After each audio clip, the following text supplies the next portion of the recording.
Bom, continuando aí nossa aula sobre as fontes de energia, agora nós vamos conhecer as fontes de energia não renováveis, tá bom? Então vejam aí na página 339.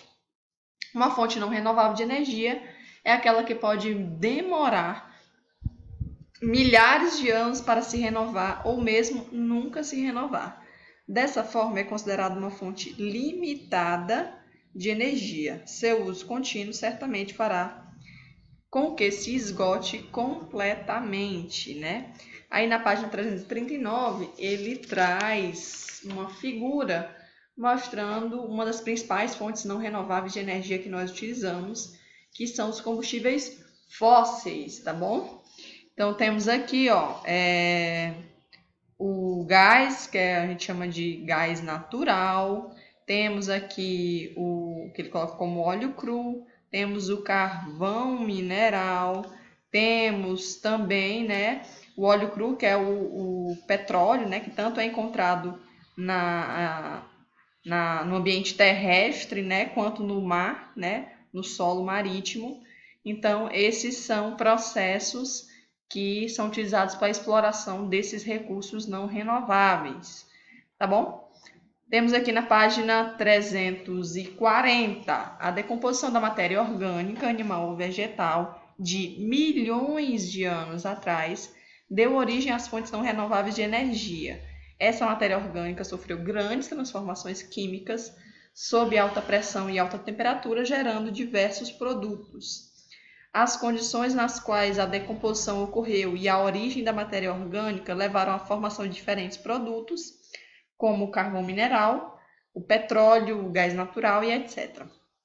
O petróleo é formado por um processo de decomposição da matéria orgânica proveniente de vegetais, plâncton e restos de animais marinhos. O carvão mineral é resultado da fossilização da madeira. O petróleo é utilizado na produção de combustíveis, como por exemplo a gasolina, o óleo diesel, o querosene, e o carvão mineral é utilizado para a obtenção do carvão, que será queimado em algumas usinas termoelétricas.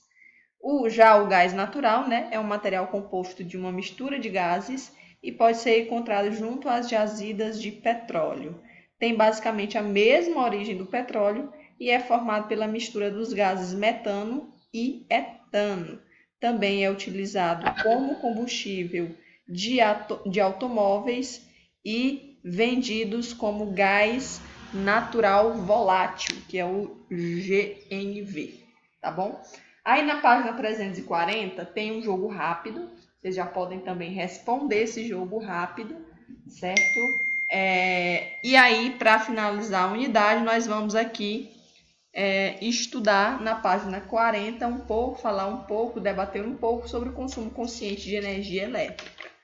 Bom, gente, como a gente viu durante toda a unidade 4, né, os processos de produção de energia elétrica são, de uma maneira geral, custosos. Além disso, geram, de alguma forma, impactos ambientais ou mesmo sociais. E, portanto, nós temos que ter a consciência de utilizar com ponderação a energia elétrica para que a gente não acabe gerando ainda piores consequências para o meio ambiente, tá bom? Então é por isso que é importante a gente ter esse consumo consciente, porque todos esses processos geram impactos e são muito custosos, tá bom? Como a gente viu, né, a matriz energética mundial ela é baseada em recursos não renováveis, que, portanto, são finitos, irão esgotar, e por isso, né, também é que nós devemos ter um consumo consciente, tá bom? Esse consumo consciente, gente, não é nada de tão extraordinário, são apenas atitudes diárias que todos nós podemos fazer, como, por exemplo, desligar a lâmpada quando você sai do cômodo, não deixar aparelhos ligados na tomada sem eles estarem sendo utilizados, não ficar pensando com a geladeira aberta, né, a porta da geladeira aberta, Também utilizar da iluminação natural, né, durante o dia, então manter as portas e as janelas da casa abertas para que a iluminação natural do sol entre na sua casa, ao invés de ligar uma lâmpada. Então, são atitudes que todos nós podemos fazer, tá bom? Então, vamos lá, vamos ver o que o livro de vocês fala aqui. O uso de aparelhos eletrônicos e elétricos em massa tem aumentado significativamente nas últimas décadas, né? Justamente devido ao evento do desenvolvimento tecnológico, que criou uma grande demanda de produção de energia elétrica, né? Hoje em dia a gente utiliza aparelhos elétricos para as mais simples atividades, né? Que daria para a gente fazer sem utilizar aparelhos elétricos. Para você ver, hoje em dia, né, para varrer uma casa, ao invés de você pegar a velha e boa vassoura, tem gente que compra um robozinho elétrico que vai varrer o chão por você. Então, são facilidades da vida moderna, mas que demandam a utilização de energia elétrica. E que a gente tem que pensar se realmente vale a pena ou não, pensando a longo prazo para as gerações futuras, tá bom? Porém, o aumento da geração de energia não consegue acompanhar o consumo crescente. Em outras palavras, se o consumo continuar aumentando e não houver investimento em fontes de energia, haverá no futuro um aumento significativo no custo da eletricidade. Vimos anteriormente que o consumo é o produto entre a potência do equipamento e o tempo que ele permanece ligado. É possível, portanto, diminuir esse consumo substituindo alguns equipamentos por outros que têm menor potência ou reduzindo o tempo de uso, ou fazendo as duas coisas ao mesmo tempo. Então, comprando aparelhos eletrônicos que possuem menor potência e utilizando eles por menos tempo. Um caso muito fácil da gente observar o impacto disso no consumo de energia elétrica, no consumo consciente, é com relação às lâmpadas elétricas. Né? Anteriormente existiam aquelas lâmpadas incandescentes, que tinham uma potência muito elevada, sofriam um aquecimento muito alto, então boa parte da energia elétrica era perdida na forma de calor. E hoje em dia nós temos lâmpadas, as famosas lâmpadas de LED, né, que tem uma potência baixa e que produzem a mesma ou mais luminosidade do que as lâmpadas mais antigas e, portanto, consomem menos energia elétrica. Então, só de você trocar as lâmpadas da sua casa por lâmpadas de LED, né, você vai diminuir o consumo de energia elétrica, tornando aí um consumo mais consciente. Essas ações, evidentemente, alteram os hábitos das pessoas e os processos industriais.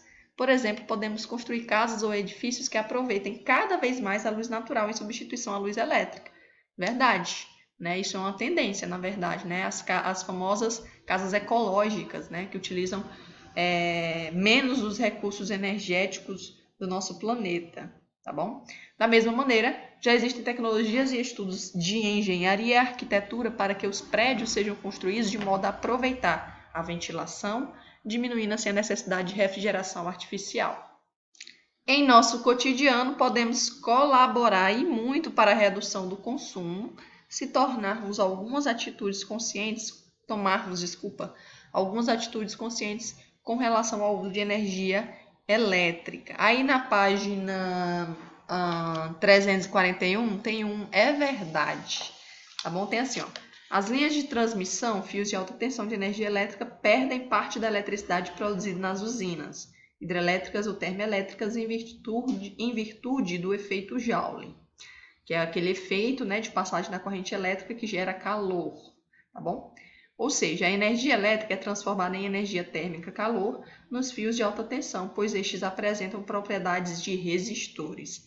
Verdade ou mito?